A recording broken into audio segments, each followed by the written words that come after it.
Ancora calcio, ancora Maradona, e stavolta a teatro con uno spettacolo a passo di tango. Fabio Forlano.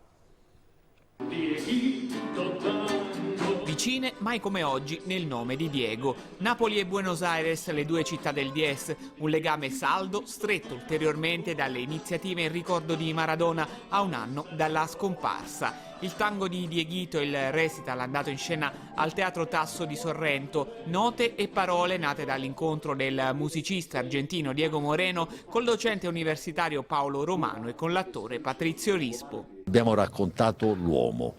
Si è detto è stato un cattivo esempio, ma lui non è stato un cattivo esempio perché non voleva essere un esempio. Lui ha vissuto una vita irreale, cioè per lui vivere la realtà era faticosissimo. Diego purtroppo, devo dirlo, con la sua morte ha fatto scoprire tantissime cose che noi non sapevamo o che erano nascoste in noi. Sul palco, accanto ai testi originali, le parole di chi ha raccontato e continua a raccontare Diego e le performance di 5 musicisti e 2 tangheri, uno spettacolo che è la narrazione di una storia irripetibile, in larga parte scritta tra Napoli e Buenos Aires.